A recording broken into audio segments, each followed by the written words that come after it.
So yesterday we have discussed about, let's say, so basically the third chapter, most of the third chapter is completed. So we have done a couple of problems on the controllers, controller gains, and then we have understood what is the different type of controllers you have, and then what is offset, so what is the controller gain, then how do you check the stability of the system, and then what is the root locus, so at least introduction to the root locus. So these are the problems that we have solved till now. So let's start, let's say, chapter 5, which is frequency response.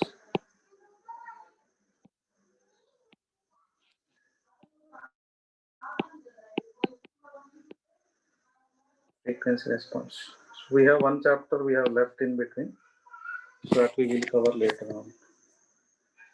That is not a big chapter, that is one day class. We will take the frequency response. So what is the objective of the frequency response is, this is also what is the objective of this chapter. Suppose what is the objective is to check the stability of the system.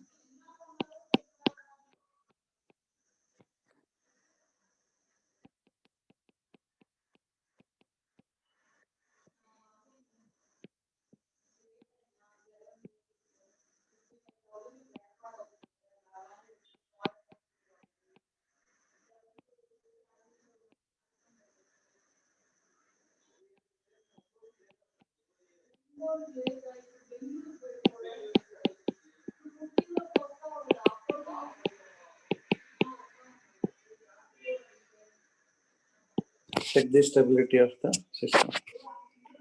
Suppose whatever the subject that you have, let's say, studied till now, suppose if I have given a small thing, so how to, let's say, if you are applying control, or let's say if you are applying whatever the control strategy that you have done now, whatever we have done till now, chapter 1 and chapter 3, let us summarize. Suppose if I have a liquid level tank, suppose if I given a task to you, implement a control strategy for the liquid level tank. So what do you do? Step 1, so you develop the dynamic model for the liquid level tanks. Am I audible to everybody? Because I don't see any response from everybody, anybody.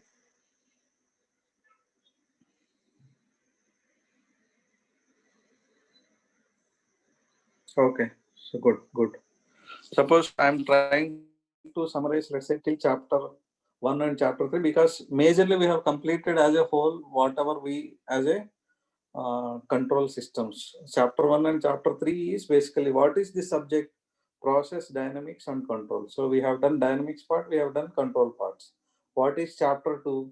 Dynamics for a second order systems. What is chapter 5? Frequency response. What is frequency response? Is a parallel technique to a stability of a system. How do you find stability of a system? Is using Raoult criterion table, or else you can use the frequency response also for finding the stability of the system. So as a whole, if you try to understand, we have completed the like 100% of a understanding of process control. Understanding what does meant by, suppose whatever we have learned till now, suppose if I given you a liquid level tank, how do you approach is, so first thing is I'll define the problem. So this is my liquid level tank, apply the control for this liquid level tank. So if you are working as a control engineer in companies like Honeywell, or let's say Schneider, or let's say which is Invensys earlier, so these are the companies, or Ecogoa, these are the companies which works on the control strategy, not EOP and let's say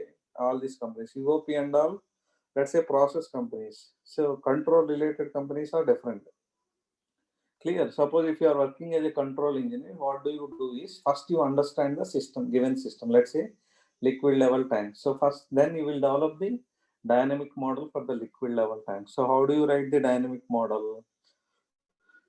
So you will write the mass balance. Suppose if you are talking about same liquid level tank can have a level control and temperature control.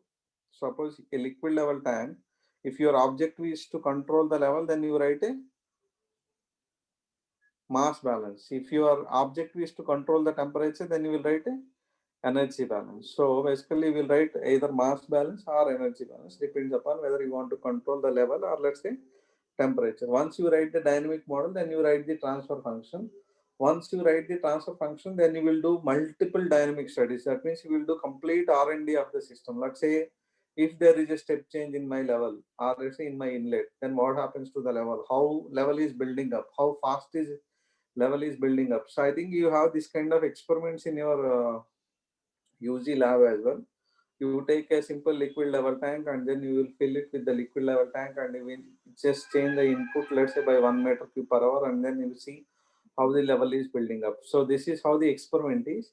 But in reality also you take the model and then you observe how the level is building up. So that gives the complete dynamic feel of the system.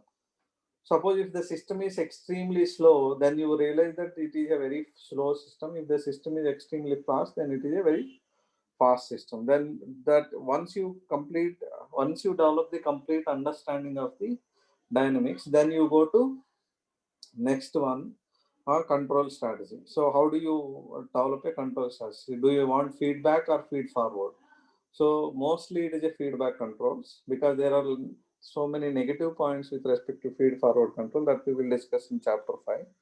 So in feedback control, what do you do is you measure the level and then you develop the control strategy. Then once you develop the entire control loop, you see, then for this control loop, if I apply a, let's say, proportional controller, what is the stability of the system? What is the values of Kc up to which the system is stable? Then you will understand, let's say up to Kc equal to 10 is stable. Then you will fix that Kc equal to 10 as 0% band, or let's say 0% band. So that is how you develop the control systems. So did you get the overall feel of the entire system?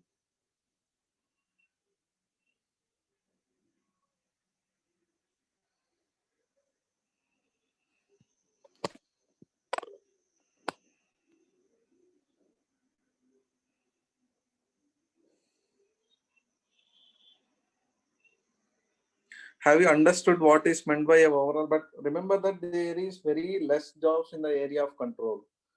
So that is why. Suppose if somebody is preparing for BARC interview, so how does BARC interview takes place? Is there is a panel of experts, meaning that you have a panel of let's say 7 to 8 people. One person is very good, extremely good at let's say fluid mechanics. One person is extremely good at let's say CRE. One person is extremely good at let's say mass transfer, something like this. You have a 7 panels. So how does that interview takes place? Is they will ask 3 favorite subjects of you. Then you have to tell your favorite subjects. Then let's say if you say fluid mechanics, CRE and mass transfer is your favorite subject, that 3 persons will ask most of the questions. So never ever say that PDC is your control or let's say favorable subjects in the BRC interview, because the person who is sitting for the PDC is an instrumentation engineer.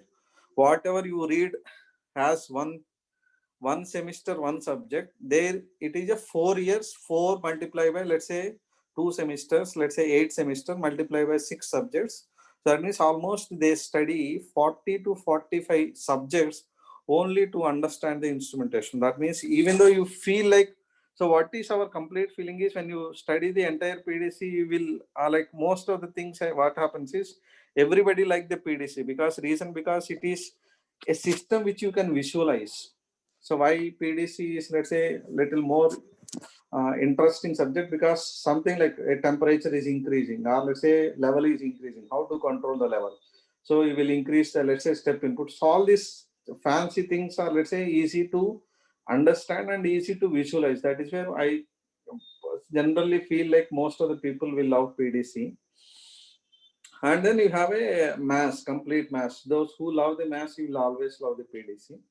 So that is why you will understand, let's say PDC might be your favorite subject, but remember that the person who is sitting will take, let's say, A to Z of the PDC. That means what you know is only, let's say, maybe A or half of A. So there is a version of entire PDC. That is where actually I feel this is one of the feedback given by, let's say, most of the students, like, so never ever say that let's say PDC is your favorite, even though you like PDC. So that is, have you understood what I'm trying to say? I'm trying to give overall overall view of the entire PDC. So now whatever we study is the objectives. Check the stability of the system. Then you will understand we have already done the stability of the system using Routh criterion. Why do we need to understand frequency response? On a bigger, let's say when we are talking about a plant level control, where we are talking about 100 systems in the plant, then whatever you get is a 100th order equation, S power 100, S power 200. That is where frequency response becomes extremely handy. So this is a parallel to Routh criterion technique. Parallel to Routh criterion. In the control engineers, some people will do frequency response to check the stability of the system. Some people will do Routh criterion table. So what do you do is, so you have a transfer function of the control loop. So what do you do is, you have a transfer function of control loop. You have a transfer function of control loop. Now you take the transfer function of the control loop. What do you do in the Routh criterion table? For the take the transfer function of the control loop, equate the denominator is equal to 0. Take the denominator equal to 0 is a characteristic equation. That characteristic equation build the Routh criterion table. But what do you do is, so that transfer function, let's say GP. So you take, let's say GP, you force the system by a sine input. You force the system by a sine input and observe the response. Suppose if the response is also simple like this, then the system is a stable. Suppose if the system is this kind of response, that means it is a diverging response, then it is, let's say, unstable. So what do you know is, you have the amplitude A1 and you have the amplitude A2. So basically A in and A out. You find the amplitude A out by A in, which you call it as amplitude ratio. Amplitude ratio. And you have the phase angle. What is the phase angle? The angle made by the curve with the x-axis is called as the phase. This is, let's say, phi 1. The angle made by the output curve with the is the phi 2. Then what is phase angle?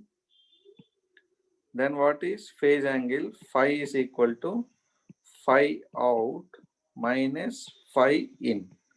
So phi out minus phi in. So which is called as the phase angle. So based on these two, using the amplitude ratio and phase angle, you will define the stability of the concept. So using this amplitude ratio and phase angle, you will define the concept of stability.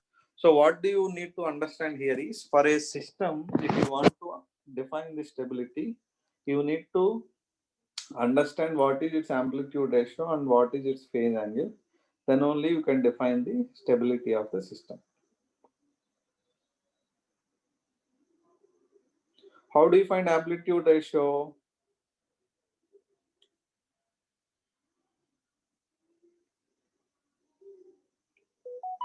Output amplitude divided by input amplitude.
So let's take a simple first order system. Now let's find out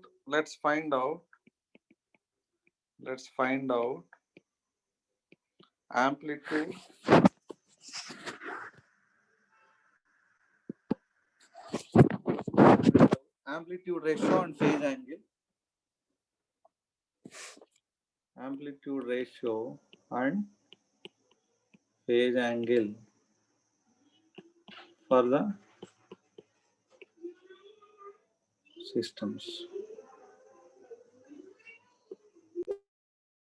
Take the simple example of, let's say, 1 by tau s plus 1, kp by tau s plus 1. Suppose if you force the system by a input a sin omega t. So can we find out what is the response?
Can you find out the response?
So how do you find the, so how do you solve this one? Write y by x equal to kp by tau s plus 1. What is x equal to a sin omega t?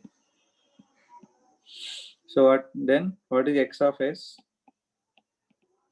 aw by s square plus w square. And what is y equal to?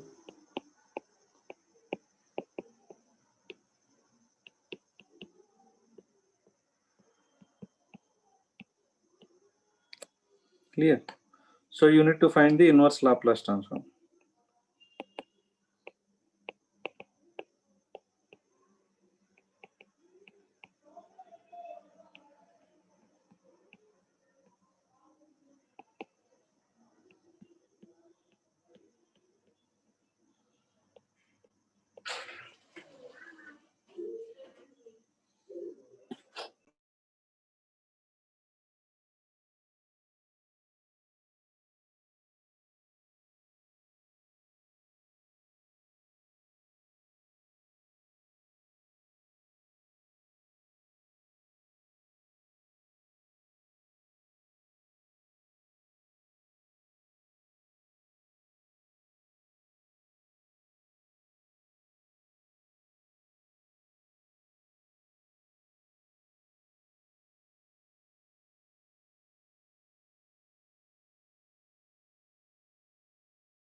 నీకు అసలు శృతి మీద తొమ్మిది వస్తుంది అనుకుంటావా ఏంది ఏడైనా Ongole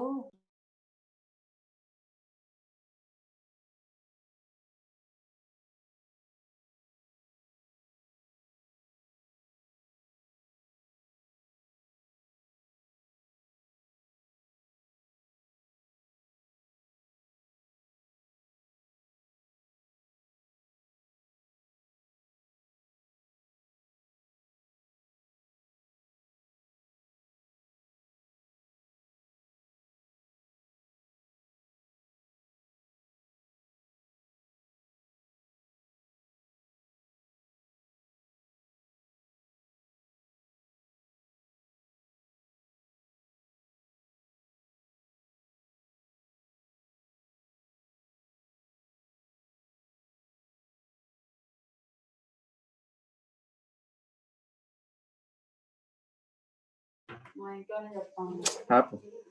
So find the inverse Laplace transform. So this is a big exercise. If you try to see, this is very big exercise. So that means you have to split. So basically it becomes a complex thing. So then what do we do is there any shortcut? Any shortcut is there? Any shortcut? Because for the first order system itself, you will get, let's say, this much amount of big thing. Think about, let's say, control loops where you have, let's say, 4, 5, fifth order systems. That is where it becomes extremely complex. So what is that shortcut is? So take the transfer function. Let's say Kp by tau s plus 1. Put s equal to j omega. Then what it becomes? Kp by tau into j omega plus 1. Then what do you do is, to this equation, multiply with, let's say, 1 minus j into tau omega. Basically normalize it. 1 minus j into tau omega. And then write in the form of a plus ip. Write in the form of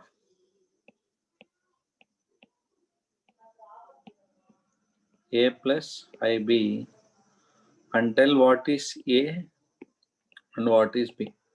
So basically the concept is put s equal to j omega and write in the form of a plus ib. Then see what is a and what is b.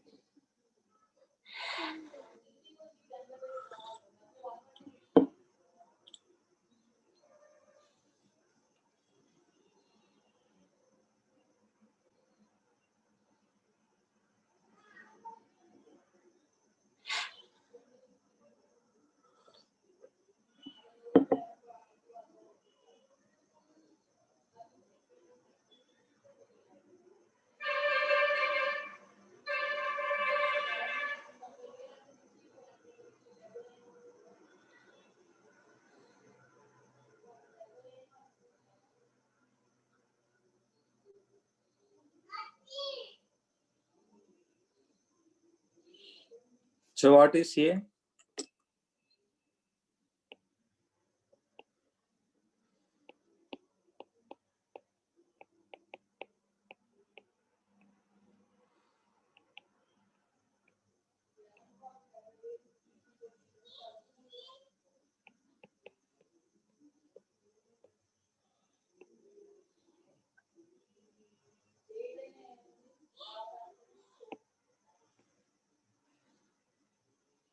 Is it correct or not? A plus b.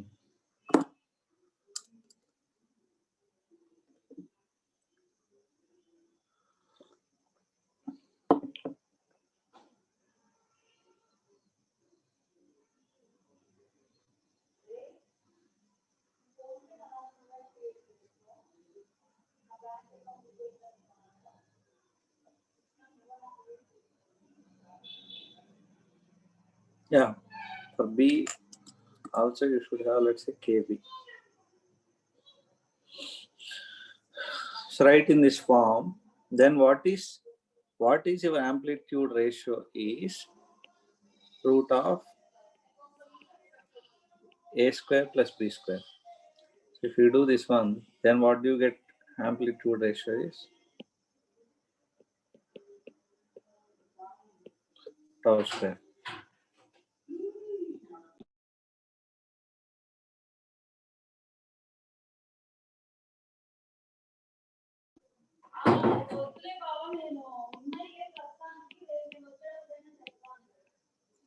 Tan inverse of b by a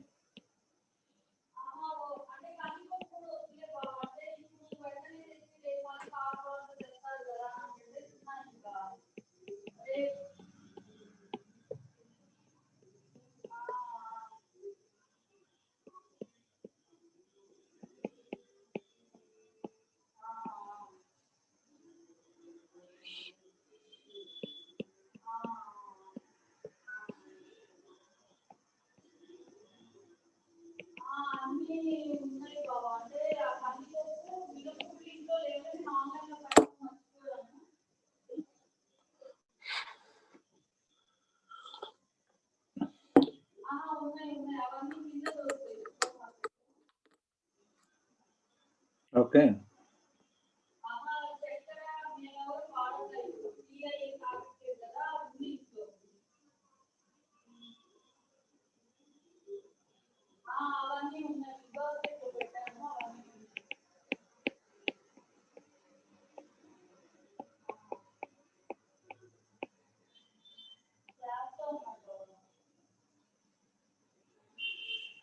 This is amplitude ratio for the and phase angle for the Kp by tau s plus 1.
So this is A and this is B.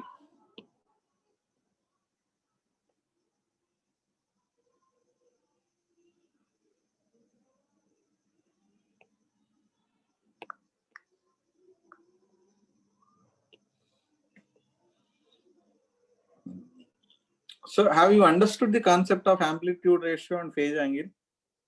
I'll just reiterate. This is, let's say, a transfer function G. Input is this wave. Output is also wave. When input is a wave, output will definitely a wave. So what is this is called as amplitude of inlet.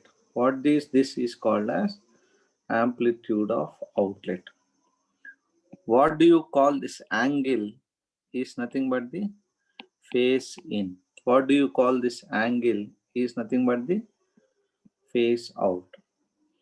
So the amplitude ratio is equal to A out divided by A in. Phase angle is equal to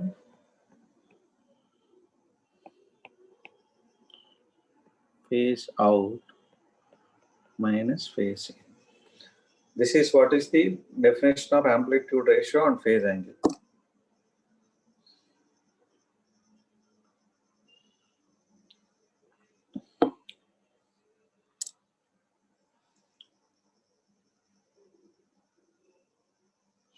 Can you write amplitude ratio and phase angle for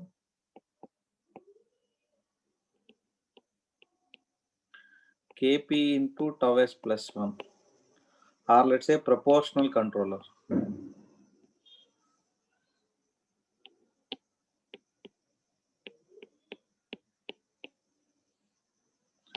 Proportional integral controller, PD controller, PID, because all this exercise we are doing as a basic thing to the next topic. So what is the amplitude ratio and what is the phase angle for all these systems?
Sorry.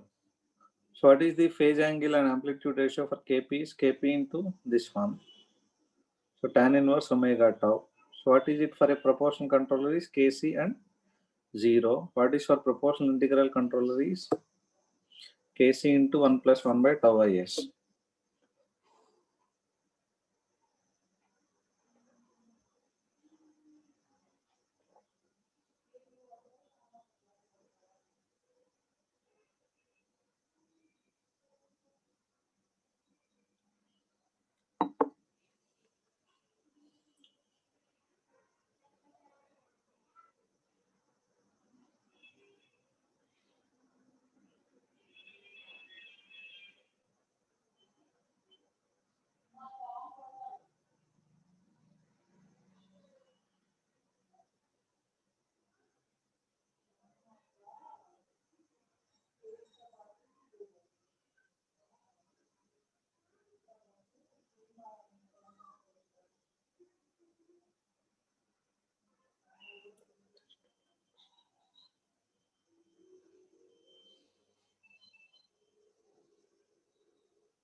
So what is for the proportional integral controller?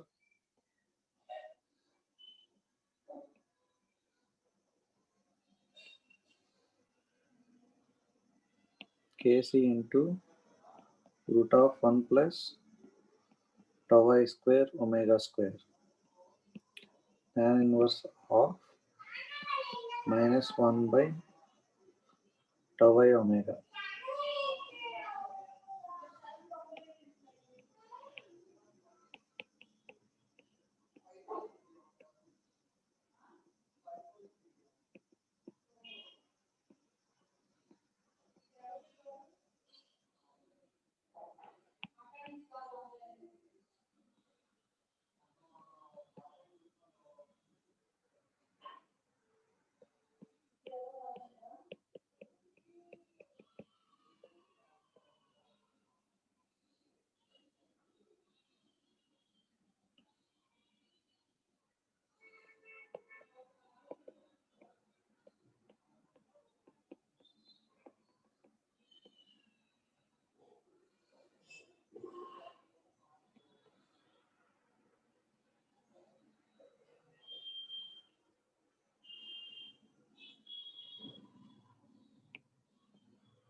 So are you getting same answers or something wrong?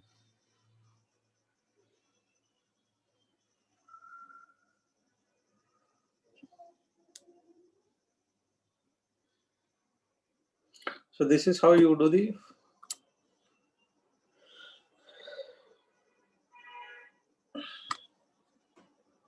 This will be positive only. This is not negative, because when you put tau omega, you don't need to multiply with normalization because it is already in the form of a plus ib. If it is not in the form of a plus ib, then you need to normalize it.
Okay.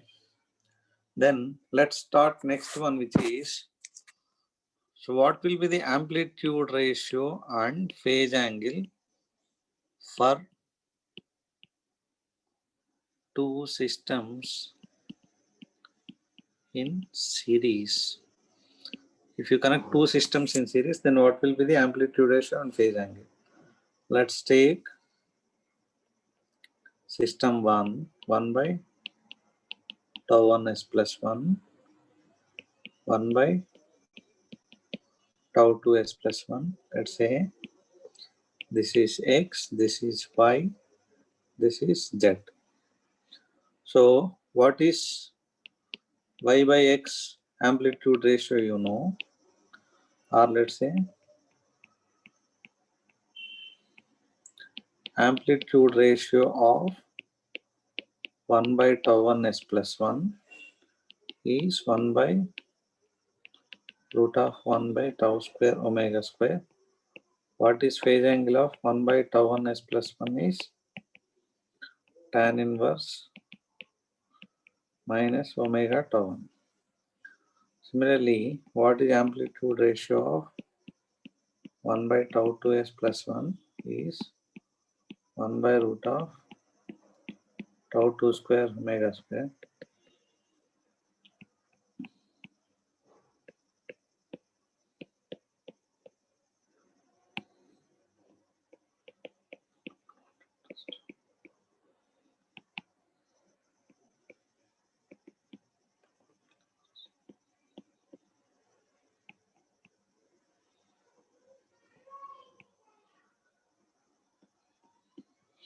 Tau 2. Okay. This is amplitude ratio 1.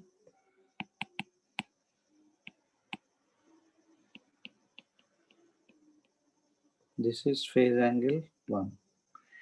This is amplitude ratio 2. Phase angle 2.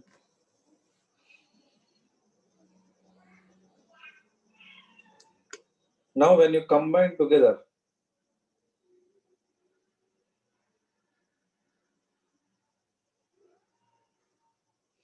when you combine together.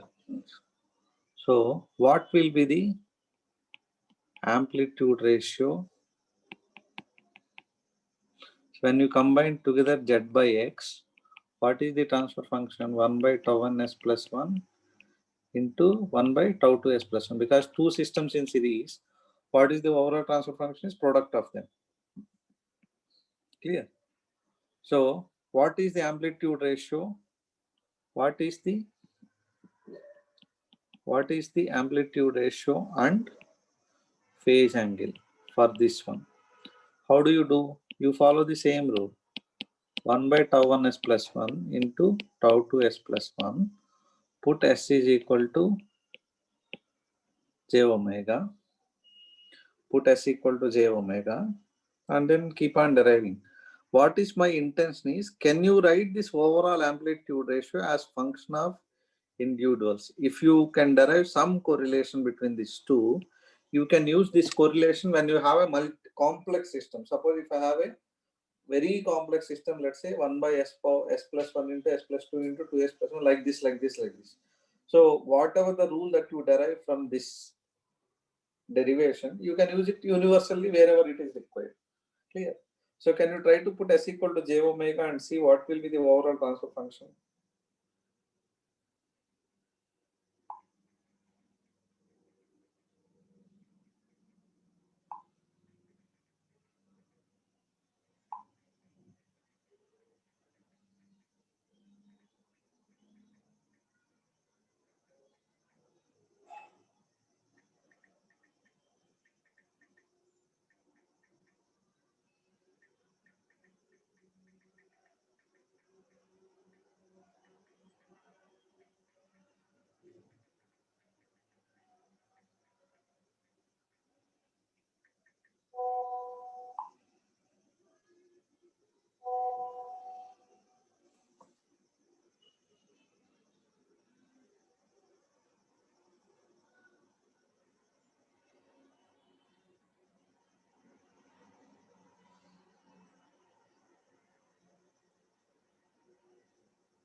Mostly these are derivations. I am leaving so that you will do it on your own.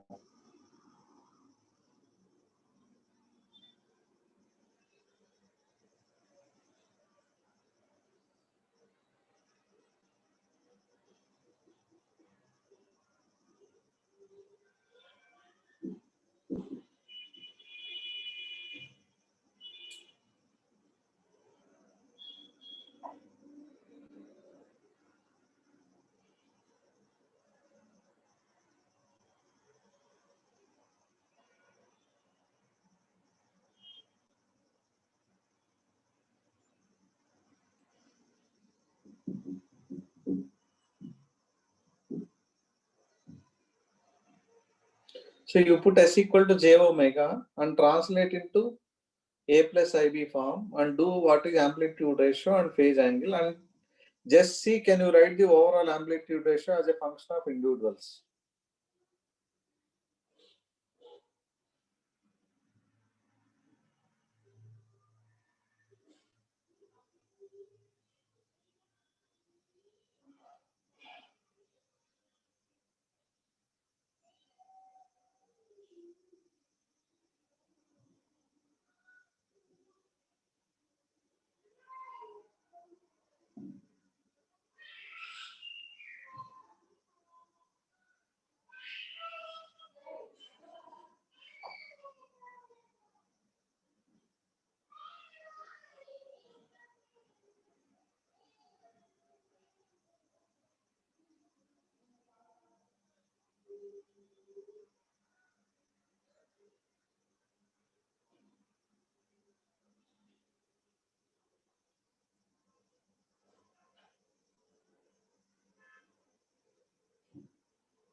So SC, put S equal to J omega.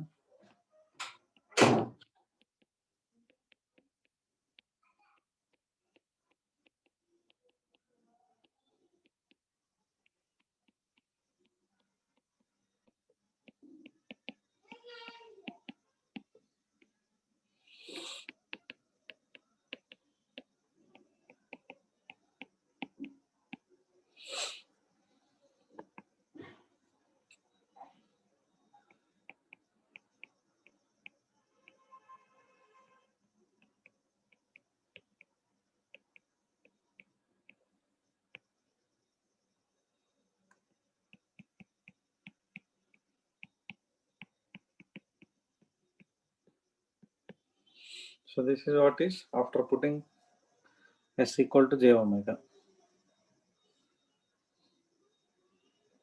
What is amplitude ratio?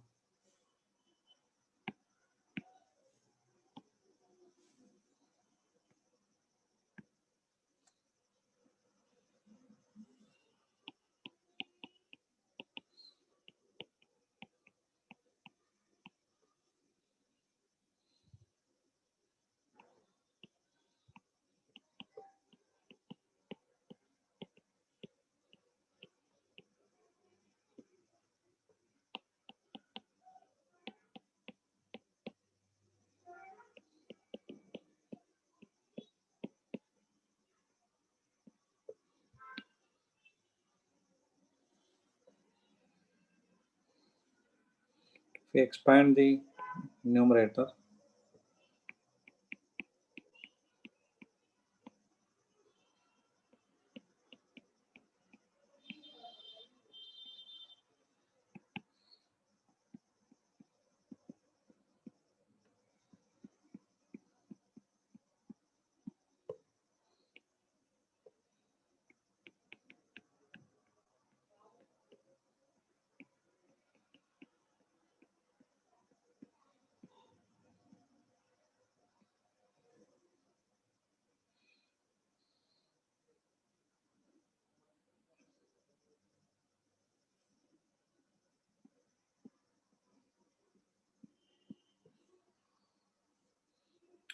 so you can write numerator 1 as and then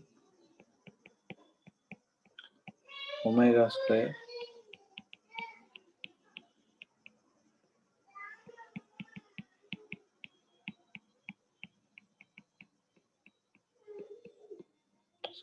and this will cancel.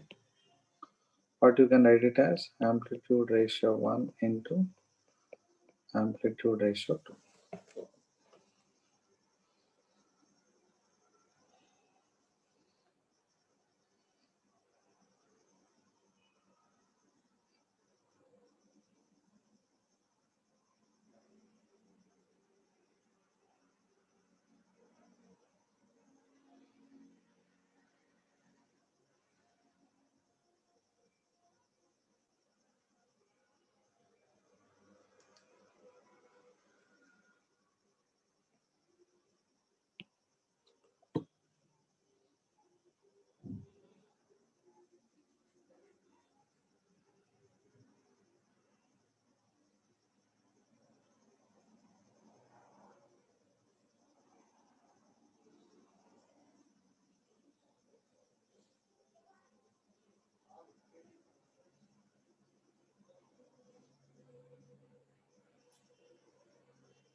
So phase angle. What is phase angle?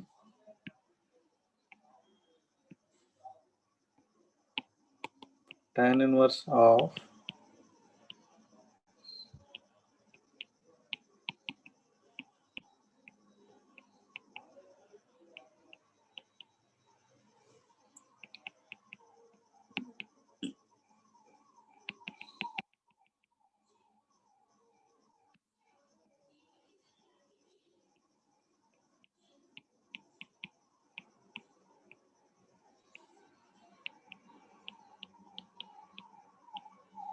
so what is this form? Tan inverse of something like, let's say, P plus Q 1 minus PQ. So how do you write this equation?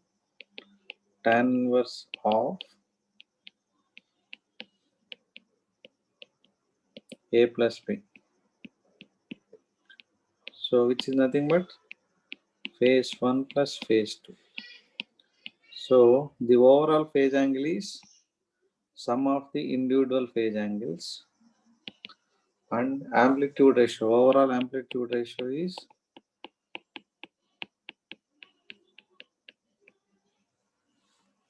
product of individual amplitude ratios.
So you can use this rule wherever it is required. Let's say, what is, if I have a transfer function, let's say 2 by s plus 1 whole square into 2s plus 1.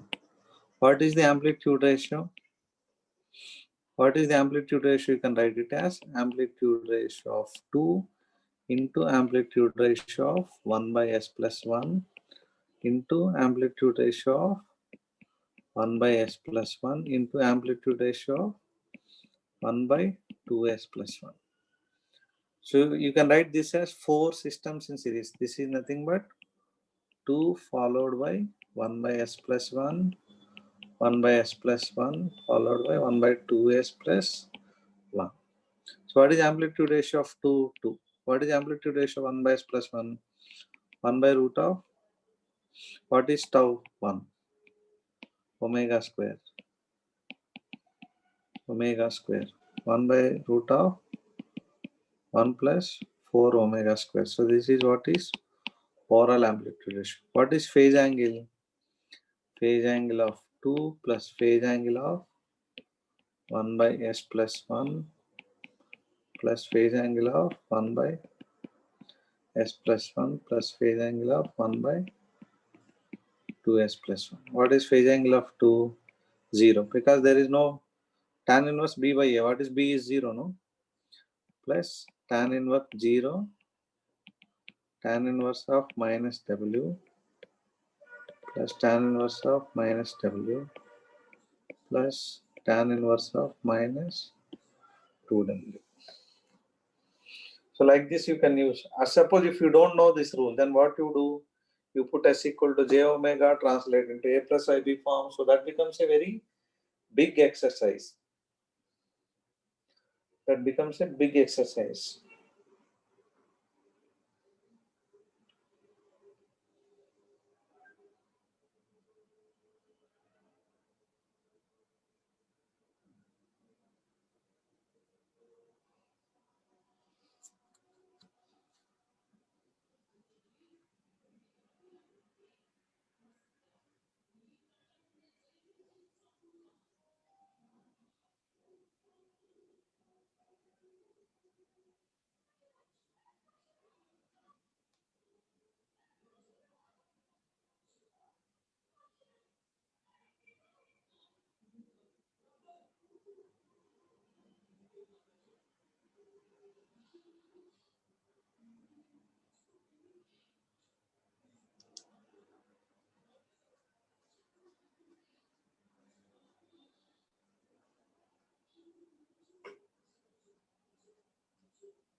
Now we'll define another one which is called as transportation lag.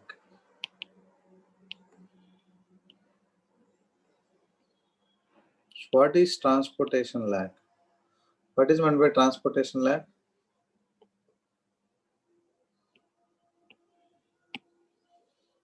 So we'll define another concept.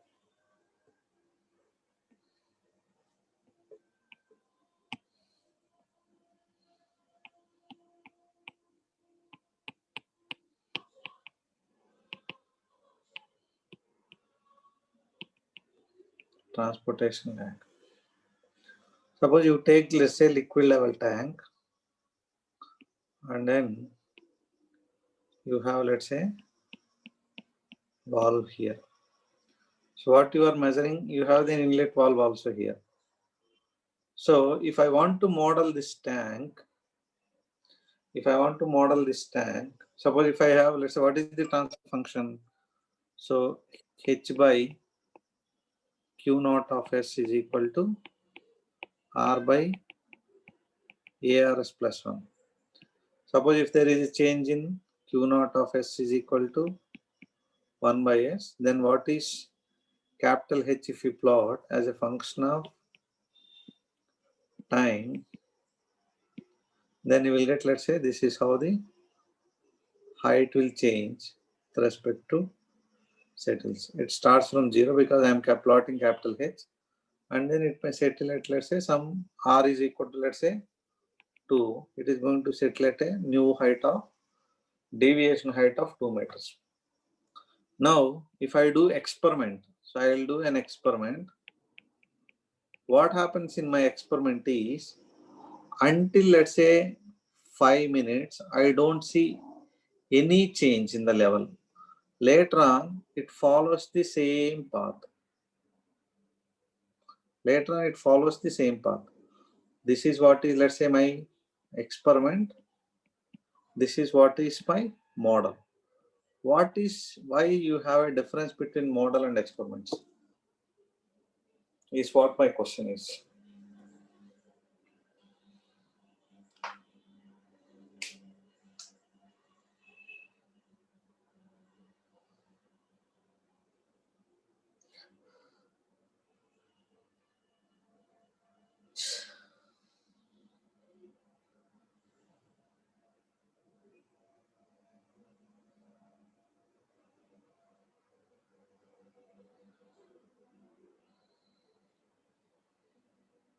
So basically what happens is you have changed the input here. Let's say it is 10 meter cube per hour. From 10 meter cube per hour to 11 meter cube per hour, you have made it here. But that takes 5 minutes to reach this tank. So this here, it takes 5 minutes. Until 5 minutes, the tank will not feel any change in the input because the disturbance will take 5 minutes to reach the tank. So basically, this entire system, if I want to model, this entire system is basically you have a transportation lag plus the tank. Whatever the model that you have, this is only tank. This is only tank, no? But the transportation lag is also there in the reality. So now if you find the transfer function of transportation lag, and if you put the transportation lag also into the model, so then your model will predict the experiment. So the model doesn't capture the transportation lag. Model doesn't capture the transportation lag.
See, is everybody understood this one? See, basically, transportation lag is, this is actually one process. This is also one process that is captured, not captured in the model. So actually, I will change the input here. I'm changing the input at the wall, but it will reach the tank only after 5 minutes. That is not captured in the model. In the model says, when I give Q naught S equal to 1 by S, you are thinking that that 1 by S is going immediately at time t equal to 0. So that is the concept of every process has a transportation lag because your change is at one point and process is at one point. So there will be a difference. Now, how to model this transportation lag?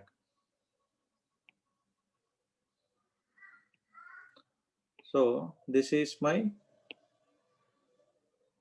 transportation lag. Let's say this is my input, this is my output. So my input and output are exactly equal. There is no change. Only thing is my input and output are exactly equal. Input is equal to output. Only thing is the things which are happening at output at t are already happened tau d minutes. The transportation lag time is, let's say, tau d. Or you can write it as x of t is equal to x prime of t plus tau d. This is also. Now take this one and apply Laplace transform. So what happens is x of s into e power minus tau ds, which is equal to x prime of s. So what is transportation lag transfer function is x prime of s by x of s is equal to e power minus tau ds.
Basically, x and y, x prime is output, x is input.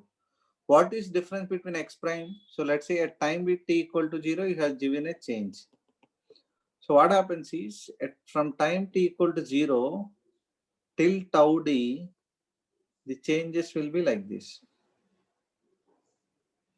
From t equal to 0 tau d. So x and x prime are equal. Only thing is the time lag. The things which are happened at x prime at tau minute t minutes has happened in x tau d minutes earlier. This is the concept.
So have you understood what is the transportation lag transfer function?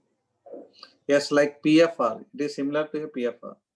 Can you calculate what is amplitude ratio and phase angle for the transportation lag?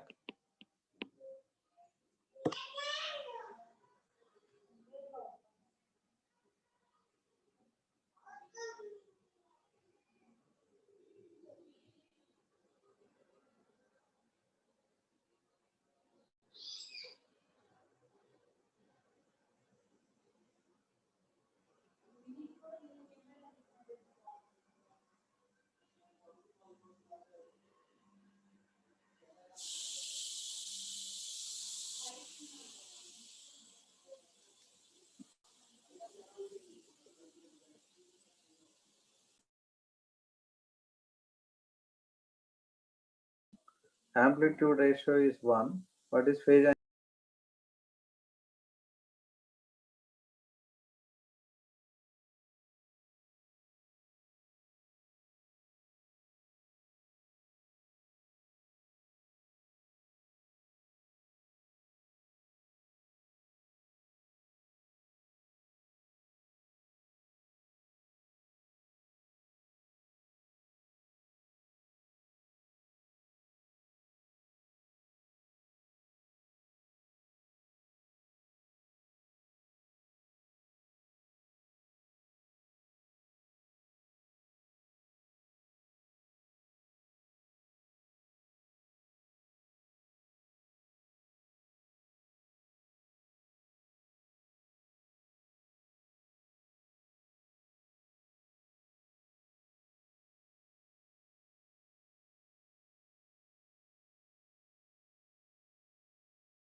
So S equal to j omega, e power minus tau d into j omega. So which becomes cos minus td omega plus I sin minus tau d omega.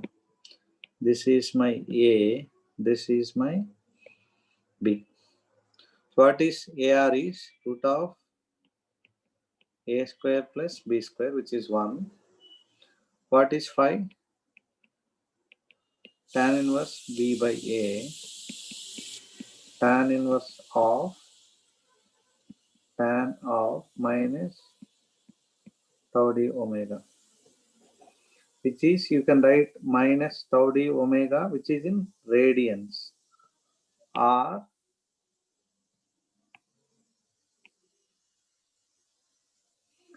you can write minus 57.32 into tau d omega, which is in degrees, So this is in radians, this is in degrees.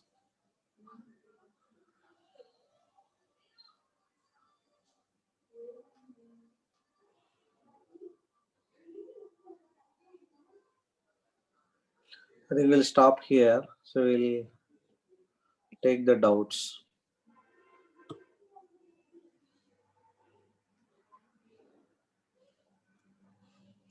See, why radians and degrees is simple example. Tan inverse of tan of pi by 4. When I am taking out, I can take pi by 4, which is nothing but 3.14, or let's say pi is 22 by 7 by 4, which is radians. Or I can take 45, which is nothing but degrees. So the output can be degrees or output can be radians, anything. Both are correct only. Only thing is, when you are solving this, your calculus should be in radians mode. When you are solving this, your calculus should be in degrees mode.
I think by mistake I have closed the board. So that means I have lost the contents.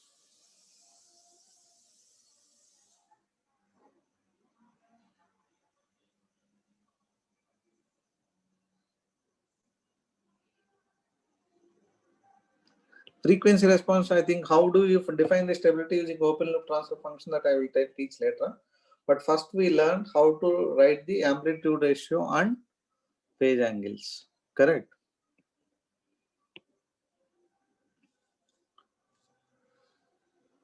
Yeah, potential gain, PU and KU is the end of this chapter, which are actually the Ziegler-Nicholas settings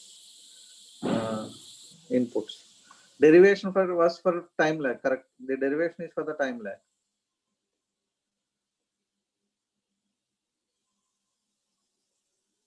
If you have any doubts, do you have any doubts?